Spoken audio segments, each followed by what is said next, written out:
Om Jnanatimirandasya Om Jnanatimirandasya Gyananjana Shalakaya Yananjana Shalakaya Chakshurunmilitam Yena Chakshurunmilitam Yena Tasmai Shri Gurave Namaha Tasmai Shri Gurave Namaha. Chaitanya Manobhishtam Shri Chaitanya Manobhistam Stapitam Yena Bhutale Stapitam Yena Bhutale Swayam Rupa Kadamayam Swayam Rupa Kadamayam Dadati Swapadantikam Dadati Swapadantikam Vandeham Shri Guru Vandeham Shri Guru Shri Yuta Padakamalam Shri Yuta Parakamalam Shri Gurun Vaishnavamscha Shri Gurun Vaishnavamscha Shri Rupam Sagrajatam Shri Rupam Sagrajatam Sahagana Raghunatanvitam Tam Sajivam Sahagana Raghunathan Tam Sajivam Sadvetam Savadutam Sadvetam Savadutam Harijana Sahitam Harijana Sahitam Krishna Chaitanya Devam Krishna Chaitanya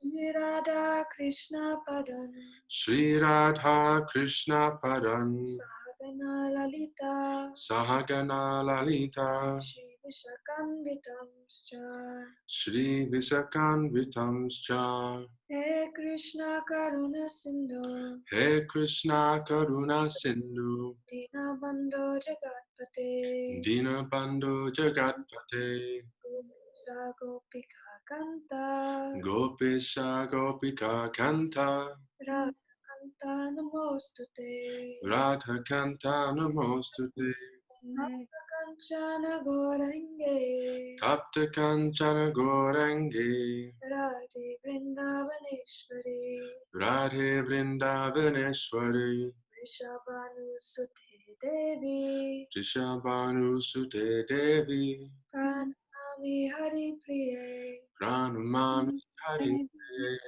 Vanchakapatarubhyascha Vanchakalpatarubhyascha Kripa Sindhavyaevacha Kripa Sindhubhyevacha Patitanam Pavanebhyo Patitanam Pavanebhyo Vaishnavebhyo Namo Namaha Vaishnavebhyo Namo Namaha Shri Krishna Chaitanya Shri Krishna Chaitanya Prabhu Nityananda Prabhu Nityananda Shri Advaita Gadadhara Shri Advaita Gadadhara Shri Vasari Gaura Bhakta Vrinda Shri Vasari Gaura Bhakta Vrinda Hare Krishna Hare Krishna Hare Krishna Hare Krishna Krishna Krishna Hare Hare Krishna Krishna Hare Hare Hare Rama Hare Rama Hare Rama Hare Rama Rama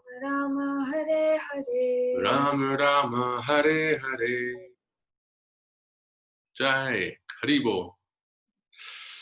Great. So we're still in chapter 1 called Childhood, and I think we'll finish chapter 1 and do a bit of chapter 2 today. Yeah. Fantastic. Hare Krishna. Great. Abai was enamored with the Ratha Yatra festivals of Lord Jagannath, held yearly in Calcutta. The biggest Calcutta Ratha Yatra was the Muliks, with 3 separate carts bearing the deities of Jagannath, Baladev, and Subhadra. Beginning from the Radha Govinda temple, the carts would proceed down Harrison Road for a short distance and then return. The Muliks would distribute large quantities of Lord Jagannath's prasadam to the public on this day. Ratha Yatra was held in cities all over India, but the original gigantic Ratha Yatra, attended each year by millions of pilgrims, took place 300 miles south of Calcutta at Jagannath Puri. For centuries at Puri, 3 wooden carts, 45 feet high, had been towed by the crowds along the 2-mile parade route in commemoration of one of Lord Krishna's eternal pastimes. Abai had heard how Lord Chaitanya himself, 400 years before, had danced and led ecstatic chanting of Hare Krishna at the Puri Ratha Yatra festival. Abai would sometimes look at the railway timetable or ask about the fare to Vrindavan and Puri, thinking about how he would collect the money and go there. Abai wanted to have his own cart and to perform his own Ratha Yatra, and naturally he turned to his father for help. Gaur Mohan agreed, but there were difficulties. When he took his son to several carpenter shops, he found that he could not afford to have a cart made. On their way home, Abai began crying, and an old Bengali woman approached and asked him what the matter was. Gaur Mohan explained that the boy wanted a Ratha Yatra cart, but they couldn't afford to have one made. "Oh, I have a cart," the woman said, and she invited Gaur Mohan and Abai to her place and showed them the cart. It looked old, but it was still operable, and it was just the right size, about 3 feet high. Gaur Mohan purchased it and helped to restore and decorate it.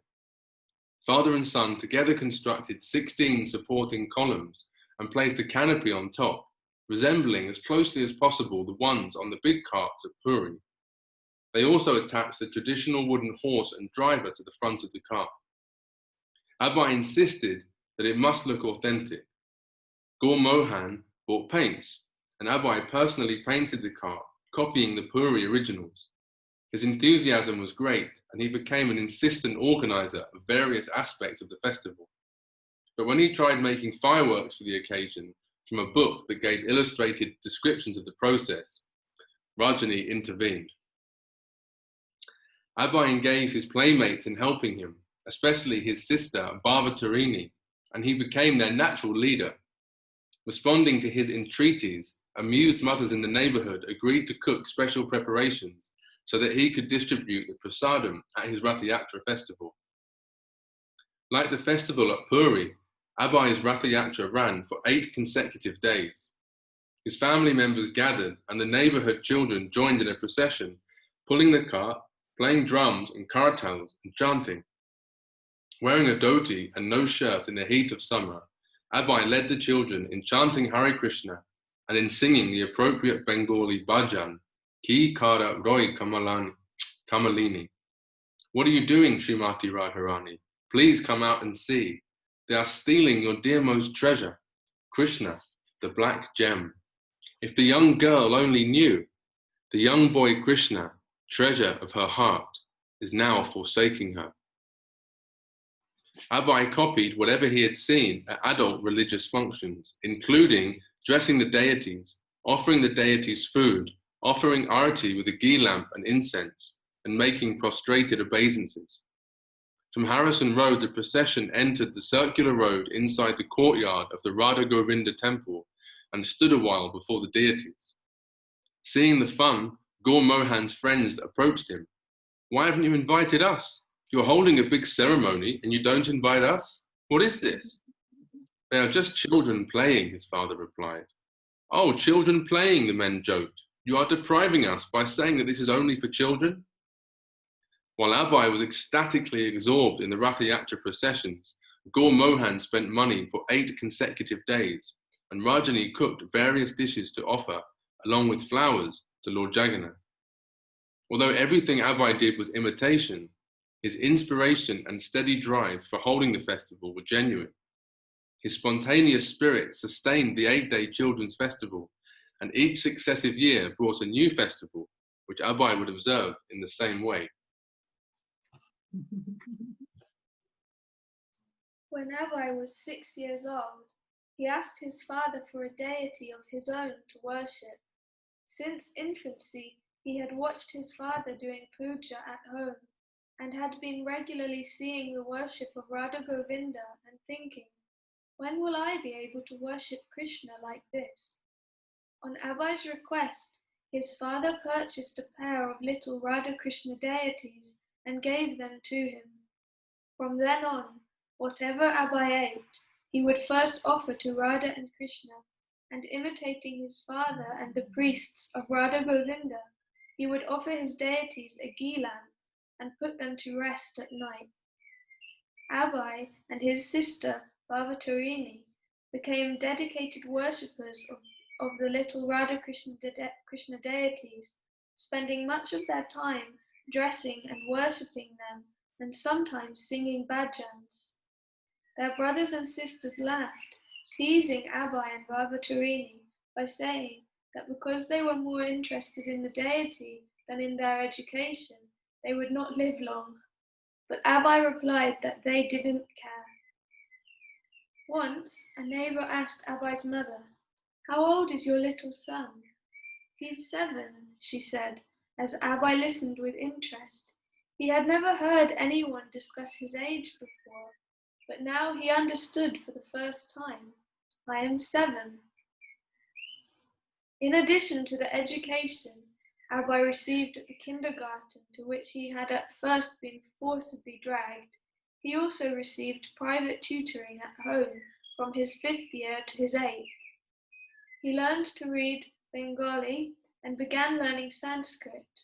Then, in 1904, when he was 8 years old, Abai entered the nearby Motilal Seal-Free School on the corner of Harrison and Central Roads. Motilal was a boys' school founded in 1842 by a wealthy Suvarnavanik Vaishnav. The building was stone, 2 stories, and surrounded by a stone wall. The teachers were Indian and the students were Bengalis from local Suvarnavanik families. Dressed in their dhotis and kurtas, the boys would leave their mothers and fathers in the morning and walk together in little groups, each boy carrying a few books and his tiffin. Inside the school compound, they would talk together and play until the clanging bell called them to their classes. The boys would enter the building, skipping through the halls, running up and down the stairs, coming out of the wide front veranda on the 2nd floor, until their teachers gathered them all before their wooden desks and benches for lessons in math, science, history, geography, and their own Vaishnav religion and culture. Classes were disciplined and formal. Each long bench held 4 boys who shared a common desk with 4 inkwells. If a boy were naughty, his teacher would order him to stand up on the bench. A Bengali reader the boys studied was the well-known folk tales of Bengal, a collection of traditional Bengali folk tales, stories a grandmother would tell local children, tales of witches, ghosts, tantric spirits, talking animals, saintly brahmanas, or sometimes wicked ones, heroic warriors, thieves, princes, princesses, spiritual renunciation, and virtuous marriage. In their daily walks to and from school, Abai and his friends came to recognize, at least from their childish viewpoint, all the people who regularly appeared in the Calcutta streets, their British superiors travelling about, usually in horse-drawn carriages, the hackney drivers, the bungis, who cleaned the streets with straw brooms, and even the local pickpockets and prostitutes who stood on the street corners. Abai turned 10 the same year the rails were laid for the electric tram on Harrison Road. He watched the workers lay the tracks, and when he first saw the trolley cars rod touching the overhead wire, it amazed him. He daydreamed of getting a stick, touching the wire himself, and running along by electricity. Although electric power was new in Calcutta and not widespread, only the wealthy could afford it in their homes. Along with the electric tram came new electric streetlights, carbon arc lamps, replacing the old gas lights. Abai and his friends used to go down the street, looking on the ground for the old, used carbon tips, which the maintenance man would leave behind. When Abai saw his first gramophone box, He thought an electric man or ghost was inside the box singing. Abai liked to ride his bicycle down the busy Calcutta streets. Although when the soccer club had formed at school, he had requested the position of goalie so that he wouldn't have to run, he was an avid cyclist. A favourite ride was to go south towards Dalhousie Square, with its large fountains spraying water into the air. That was near Raj Bhavan, the Viceroy's mansion, which Abai could glimpse through the gates.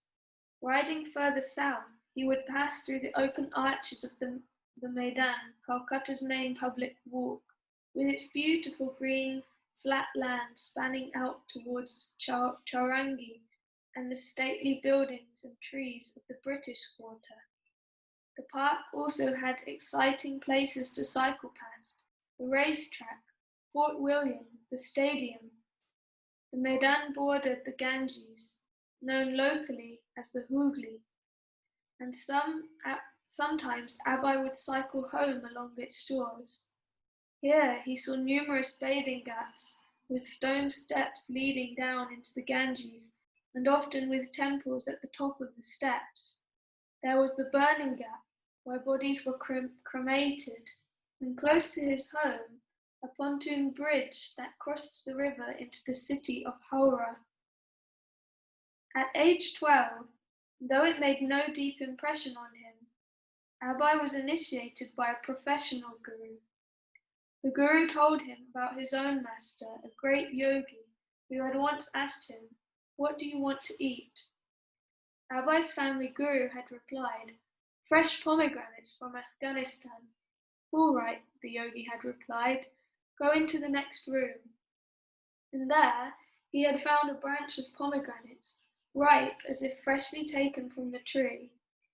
A yogi who came to see Abai's father said that he had once sat down with his own master and touched him and had been transported within moments to the city of Dwarka by yogic power. Gurmohan did not have a high opinion of Bengal's growing number of so-called sadhus, the non-devotional impersonalist philosophers, the demigod worshippers, the ganja smokers, the beggars. But he was so charitable that he would invite the charlatans into his home. Every day, Abai saw many so-called sadhus, as well as some who were genuine, coming to eat in his home as guests of his father, and from their words and activities, Abai became aware of many things, including the existence of yogic powers. At a circus, he and his father once saw a yogi tied up hand and foot and put into a bag. The bag was sealed and put into a box, which was then locked and sealed, but still the man came out. Abai, however, did not give these things much importance compared with the devotional activities his father had taught him, his worship of Radha Krishna, and his observance of Rath Yatra. Hindus and Muslims lived peacefully together in Calcutta, and it was not unusual for them to attend one another's social and religious functions. They had their differences, but there had always been harmony. So when trouble started, Abai's family understood it to be due to political agitation by the British. Abai was about 13 years old when the first Hindu-Muslim riot broke out. He did not understand exactly what it was, but somehow he found himself in the middle of it. Srila Prabhupada. All around our neighbourhood on Harrison Road were Mohammedans. The Mullik house and our house were respectable. Otherwise, it was surrounded by what is called Kasbah and Basti. So the riot was there, and I had gone to play. I did not know that the riot had taken place in Market Square. I was coming home, and one of my class friends said, "Don't go to your house. That side is rioting now." We lived in the Mohammedan quarter, and the fighting between the two parties was going on. But I thought maybe it was something like two gundas, hoodlums, fighting. I had seen one gunda once stabbing another gunda, and I had seen pickpockets. They were our neighbour men, so I thought it was like that. This is going on. But when I came to the crossing of Harrison Road and Holiday Street, I saw one shop being plundered. I was only a child, a boy. I thought, what is this happening? In the meantime, my family, my father and mother were at home, frightened, thinking, the child has not come. They became so disturbed, they came out of the home expecting, wherefrom the child will come. So what could I do? When I saw the rioting, I began to run towards our house, and one Mohammedan, he wanted to kill me. He took his knife and actually ran after me, but I passed somehow or other. I was saved. So as I came running before our gate, my parents got back their life. So without speaking anything, I went to the bedroom, and it was in the winter. So without saying anything, I laid down, wrapped myself with a quilt. Then later I was rising from bed questioning, is it ended? The riot has ended?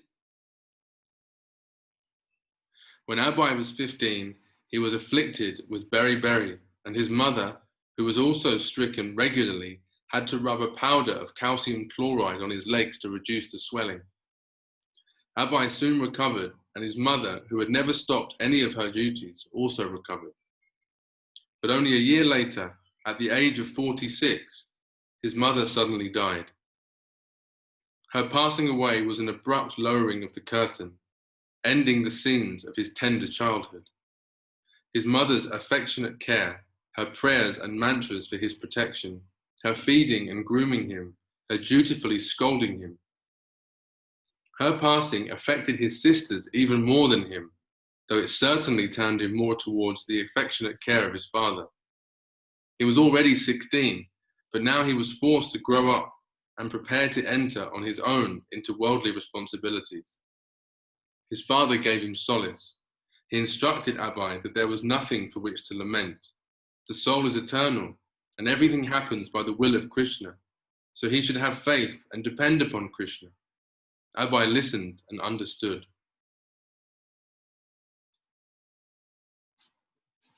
Chapter 2. College, Marriage, and Gandhi's Movement. And then there's a quote. I joined Gandhi's movement in 1920 and gave up my education. Although I had passed my final examination, BA, I gave it up and did not appear. In 1914, the war came, and many Indians enlisted in the fight on behalf of their ruler, Great Britain. Abai saw British aeroplanes landing on the racetrack of Maiden Park, and the newspaper told him of the war, but he was not directly affected. In 1916, he began college. There were two prestigious colleges in Calcutta, Presidency and Scottish Churches. Abai entered Scottish Churches College. It was a Christian school, but well reputed amongst the Bengalis, and many Vaishnav families sent their sons there. The professors, most of whom were priests in the Church of Scotland, were known as sober, moral men, and the students received a good education. It was a proper and respectable institution, and since it was in North Calcutta and not far from Harrison Road, Gaur Mohan could keep Abai at home. Gaur Mohan had long ago decided that he would not allow Abai to go to London and in the name of education become exposed to the corruption of the West. He wanted Abai to be a pure devotee of Srimati Radharani and Lord Krishna. Yet on the other hand, Gaur Mohan didn't want to give up his son to become the brahmachari disciple of a guru. Where was such a qualified guru to be found? His experience of yogis and swamis had not inspired such confidence. He wanted his son to keep all the principles of spiritual life, yet he also knew that Abai would have to marry and earn a livelihood. Under the circumstances, enrolling Abai in Scottish Churches College was the most protection Gaur Mohan knew to give to his son. The college had been founded by the Reverend Alexander Duff, a Christian missionary who had gone to Calcutta in 1830, a pioneer in getting Indians to appreciate European civilization. the Reverend A. Duff had first founded the General Assembly Institution for propagation of the gospel through education, at once liberal and religious, on Western principles and with English as the medium of instruction in the higher classes. Later, he had founded the College of the Church of Scotland, and in 1908 he had amalgamated both institutions as Scottish Churches College. Srila Prabhupada. We respected our professors as our fathers. The relationship between the students and the professors was very good. The Vice-Chancellor, Professor W.S. Urquhart, was a perfect and kind-hearted gentleman with whom we sometimes joked. In my first year, I studied English and Sanskrit. In my second year, Sanskrit and philosophy. Then philosophy and economics. Another professor was J.C. Scrimgeour. He was professor of English literature. While teaching English literature, he would give parallel passages from Bankim Chandra Chatterjee. Yes, yes, he would say, your Bankim Babu says like this. He had studied Bankim's literature, and he compared Bankim Chandra Chatterjee to Walter Scott.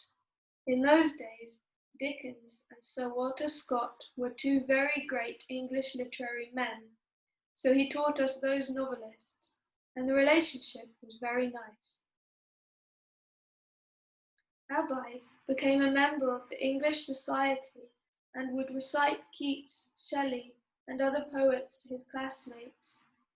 As a member of the Sanskrit Society, he recited the Gita, and some of his fellow students especially noted how eloquently he recited the 11th chapter describing the universal form of Krishna. He also played soccer and took part in theatrics. Amritlal Bose, a famous organizer and director of theatre in Bengal, rehearsed Abai and a group of his classmates in a drama from the life of Lord Chaitanya. Since Chaitanya Leela was available in the public theatre for half a rupee, Mr. Bose argued, what was the need for an amateur production? And his answer was, they should appreciate your performance of Lord Chaitanya so much that after seeing it, they will agree never to sin. The eminent director was volunteering his service and training these boys, but on one condition. They would not perform publicly unless he said the production was perfect. For more than a year, Abai and the others rehearsed the Chaitanya play until finally their director allowed them to stage a public performance. Abai, playing the part of Advaita Acharya, noticed that many people in the audience were crying. At first, he could not understand why, but then he realized that because the players had been well trained and because they were sincere, the audience was moved. That was Abai's first and last dramatic performance.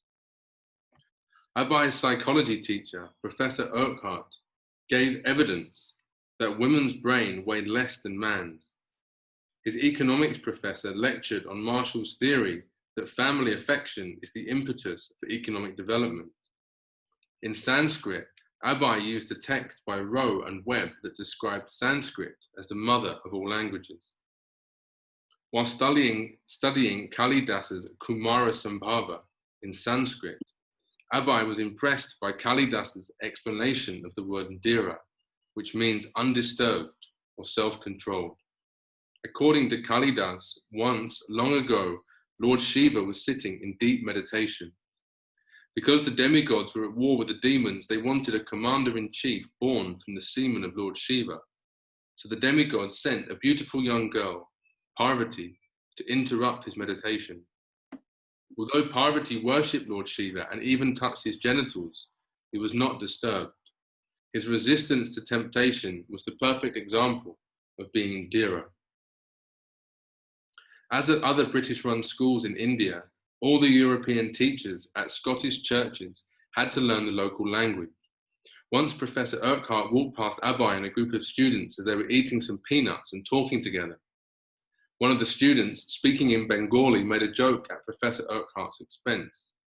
To their surprise, Professor Urquhart immediately turned to the jokester and answered in Bengali, and Abai and the others felt ashamed. Bible study was compulsory. The Bible Society had issued each student a beautifully bound Bible, and each morning everyone gathered for scripture reading, prayers, and hymns. One of the professors criticized the Vedic teachings of karma and transmigration of the soul. In a court of law, one cannot be prosecuted for a crime unless there is a witness.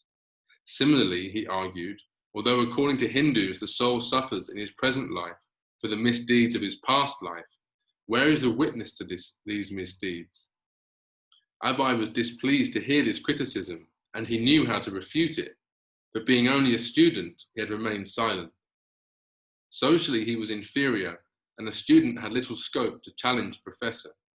But he knew that the professor's argument against karma was insubstantial. He knew there was a witness. Some of the students, having come to Calcutta from small villages, viewed the big city and the presence of so many Europeans with bewilderment and timidity. But to Abai, Calcutta and the British were not alarming, and he even held a certain fondness for his Scottish teachers. Although he looked up to them with a mixture of awe, distance, and some tension, he admired their moral uprightness and their gentlemanly, courteous behavior with the boys. They seemed to him kind-hearted. The governor of Bengal, who was Scottish, once came to Scottish Churches College, visiting all the classrooms. The rooms were large, holding 150 students, but Abai had a front row seat and got a close look at the famous governor, the Marquis of Zetland. The school operated on the principle of strict social distance between Europeans and Indians. Even the Bengali faculty members, being of a supposedly inferior race, had to use a faculty lounge separate from that of the European professors. Part of the college syllabus was England's work in India by M. Ghosh, an Indian. The book elaborately explained how India had been primitive before the British rule. Abai's economics professor would sometimes shout at his class when he became frustrated with their slowness. Addressing them as representatives of the whole Indian nation, he would say, "You should never expect independence. You cannot rule. You can only work like asses, that's all." College life was demanding. No longer was Abai free to spend hours before the deities of Radha and Govinda early in the morning. That had been a boyhood luxury, when he would daily pass hours in the Mulik's temple before the golden forms of Radha Govinda, watching the pujaris as they worshipped the deities with incense, flowers, lamps, musical kirtan, and opulent prasadam. As a child, he had played within the grassy compound of the temple, or watched the men cooking kachoris on the roadside, or bicycled or flown his kite with Bhavatarini. His life had always centered on his home at Harrison Road, his mother's talks, his father's worshipping Krishna. These scenes were now past. Now he spent his days within the compound of Scottish Churches College. Here there was also a lawn and a garden with birds and even a small banyan tree. But instead of worship, there was study. The atmosphere at Scottish churches was academic, and even the casual conversation among the students as they gathered before the notice boards at the main entrance or passed in groups in and out of the main gates was usually about class assignments or collegiate activities.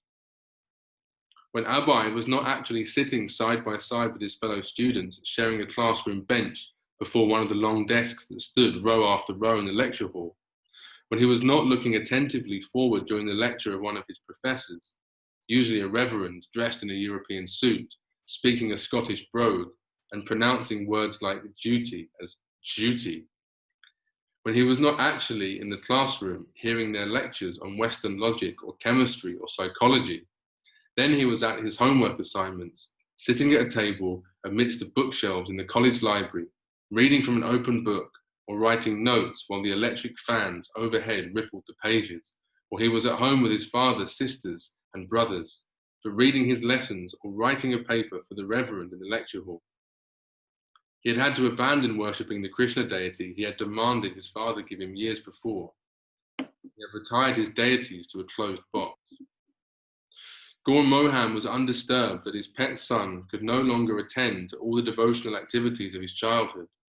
He saw that Abai was remaining pure in all his habits, that he was not adopting Western ideas or challenging his own culture, and that as a student at Scottish Church's College, he would not likely be exposed to immoral behaviour. Gaur Mohan was satisfied to see Abai getting a good education to prepare for a career after graduation. He would be a responsible Vaishnava. He would soon marry and get a job. One of Abai's classmates and close companions was Rupendranath Mitra. Abai and Rupen would study together and sit side by side in the assembly hall during Bible class, uttering the compulsory prayers.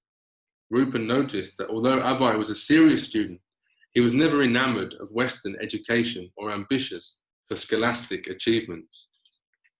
Abai would confide to Rupen, "I don't like these things," and sometimes he spoke of moving away. "What are you thinking?" Rupen would ask, and Abai would reveal his mind. Rupen found that Abai was always thinking about something religious, something philosophical or devotional about God. Abai studied the Western philosophers and scientists, yet they held no fascination for him. After all, they were only speculating, and their conclusions were not in the devotional mood and spirit of the Vaishnava training he had received from his father and the Vedic scriptures. The sudden access to the wealth of Western knowledge, which created in some an appetite to study deeply, and in others a desire to get ahead in the world through good grades and career, left Abai untouched. Certainly within his heart, he was always thinking of something religious, something philosophical or devotional about God.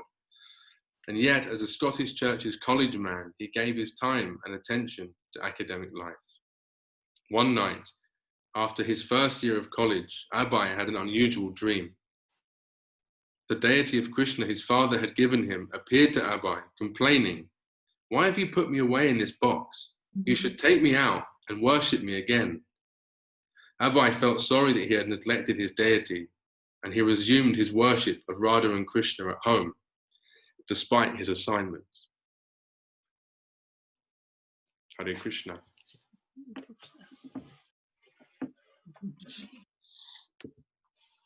Srila Prabhupada ki jai. Hare Krishna to Shayan and everybody else in the room probably. Welcome. Hare Krishna, Mantra, Prabhu, Hare Krishna, Hema, Hare Krishna, everybody. Hare Krishna. Thanks for joining in. Does anybody have any thoughts or reflections or comments they'd like to share?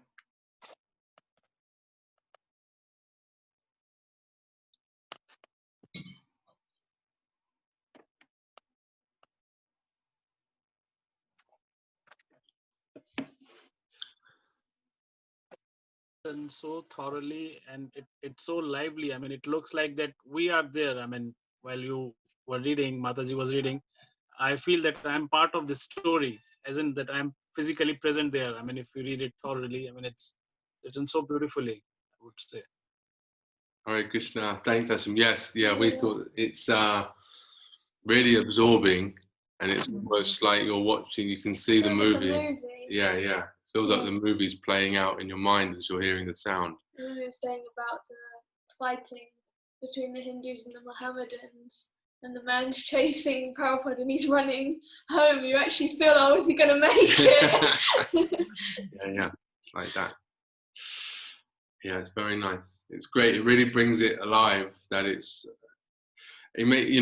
because in one sense, I think we mentioned before, you feel like you're getting a kind of historical glimpse of what India was like in a different time. Obviously, there's other things going on as well, but that's sort of one part of it. But at the same time, these are like the activities of a pure devotee. So they're very much there. You know, if you read a newspaper article, that's a sound vibration. It's all like relative.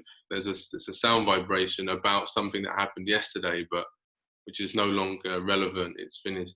But then we're hearing this sound vibration about Srila Prabhupada's pastimes, and it's so alive that when it's written with devotion about someone like Prabhupada, it's this kind of tangible, present, it's saturated with life, isn't it? And yeah, like Ashim said, it comes alive. Yeah, it's fantastic. Yeah. I actually thought there was one thing that popped into my head. I was beavering away on my phone for a minute there, but I noticed for anyone that probably knows Prabhupada's sort of life story or his pastimes, or and what happens later, the first thing that was interesting was that he studied at Scottish Churches College. And Hema, I think I didn't see it on the page, but it looked like what you read out was kind of like their official mission statement or something. It was like, and so it's written in this kind of like flowery, complex English. But basically, what it was, just in case anyone missed that, was that the mission of a lot of these British people that came, they took over India, was they wanted to kind of eradicate the Indian or Vedic. It's not really Indian, it's Vedic culture. They wanted to eradicate that and install their own culture.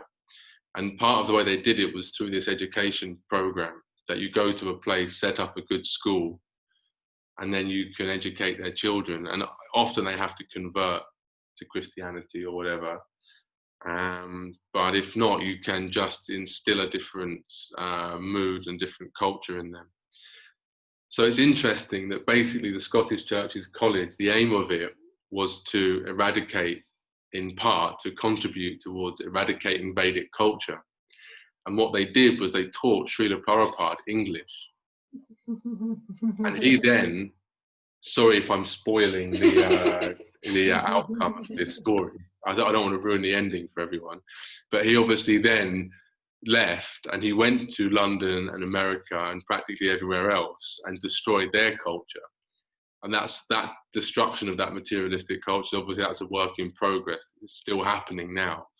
But he kind of like lit the touch paper. He kind of lit the fuse, if you like, and contributed the gunpowder to this explosion of Vedic culture that's now happening all over the world, Krishna consciousness movement.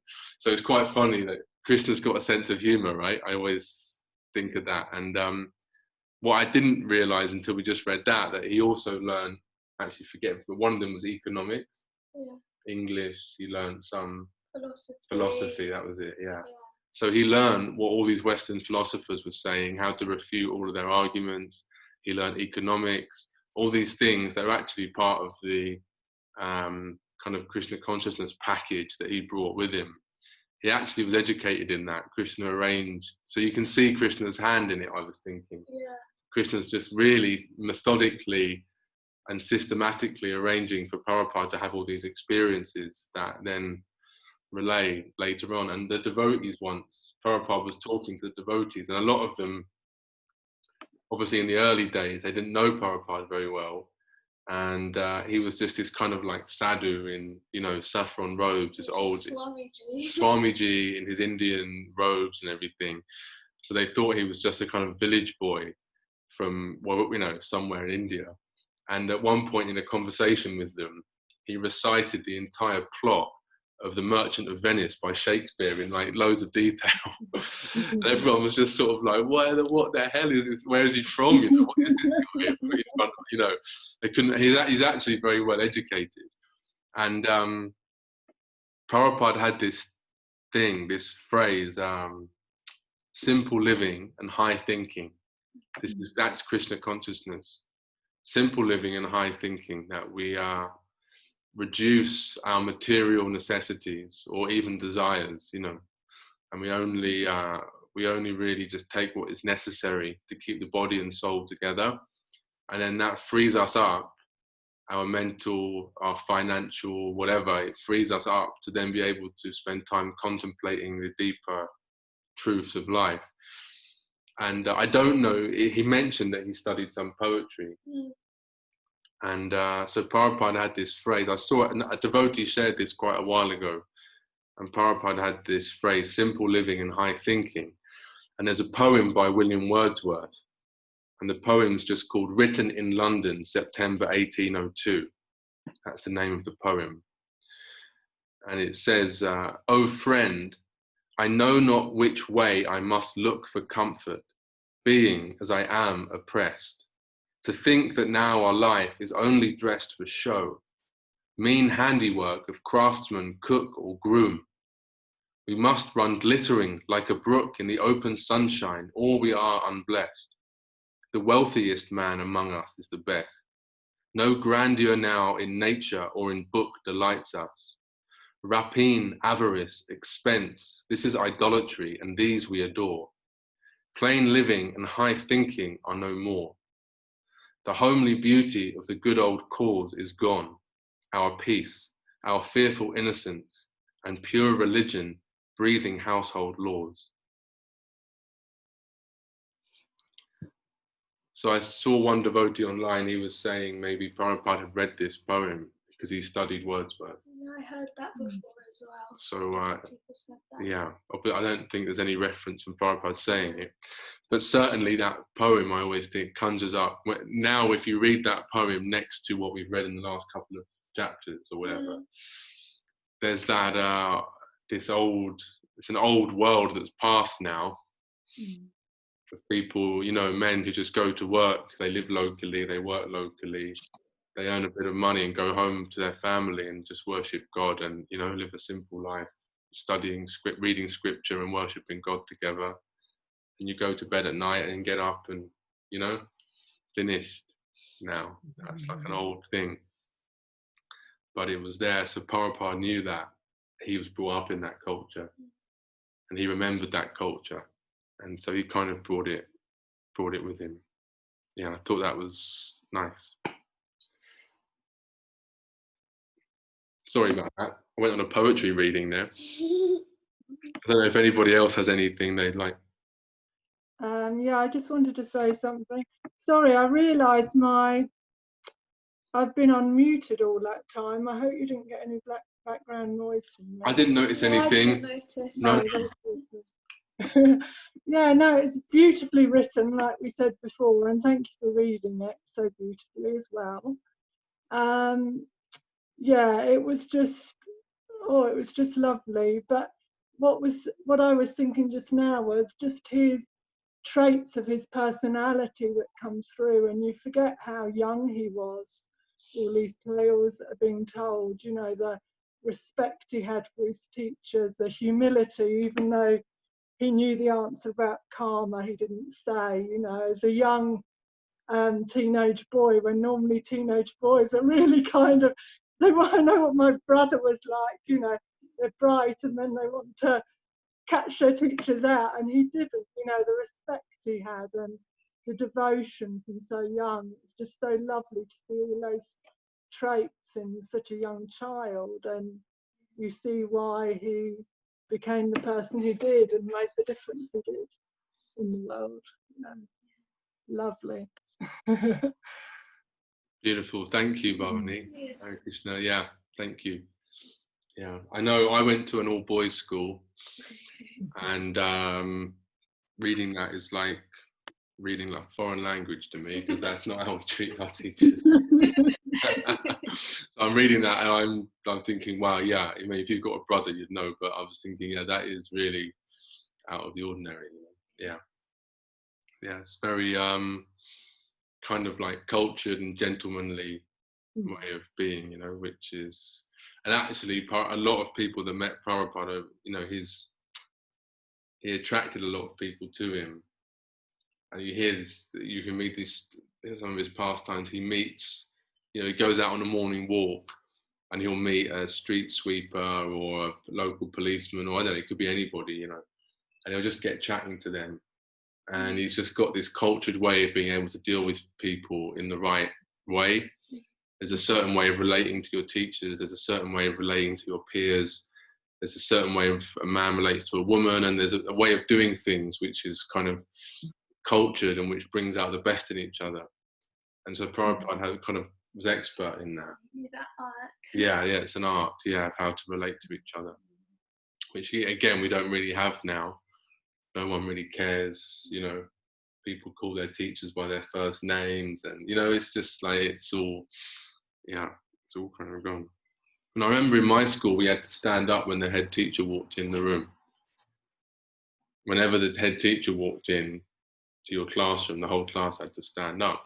But even then, that wasn't really meant to teach us respect. It was more meant to make the head teacher feel good. Even then, it was like, it wasn't a very cold, but it was a hangover. I went to a grammar school, and they had a lot of these traditions that were a hangover from a bygone age, I think. Yeah. I'm just looking. There was one part where I talked about. I've got to find it now because I forgot. Oh, that was it. Yeah. That was it. Yeah, the boys' school that Prabhupada went to, founded in 1842 by a wealthy Suvarna Vanik Vaishnava. And I did a quick Google search while Hema was reading. And I didn't know this, but a Suvarna Vanik Vaishnava is a Vaishya. And so Vaishyas, in the Varnashram system, Vaishyas, they generally tend towards agriculture, cow protection. There's 6 types of Vaishnava, but one of them, part of what they do is banking. And the Suvarna Vanik Vaishnava was, they deal with gold and banking. Just in case anyone was wondering. I know I was. But yeah, so that's what that is, yeah. They're a Vaishnava devotee, but their position in society is to deal with banking like that. Yeah, great. Anybody else have any comments or reflections?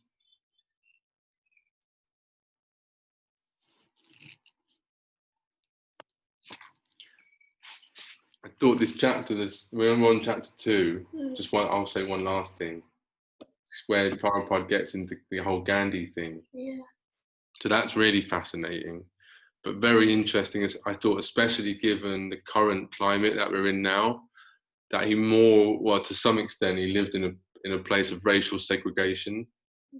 Obviously, he says he remembers, elsewhere, Prabhupada says he remembers that the Hindus and Muslims just used to celebrate each other's festivals. They all just lived together. His whole idea of like religious segregation wasn't really a thing. They had their thing and they had theirs, but they all got on together fine. But also based on skin. In his school, the Europeans and the Bengalis, they were not allowed to mix. And so there was kind of like racial and religious segregation going on. So it's interesting as well that Prabhupada was there within that, because he talks a lot about skin disease.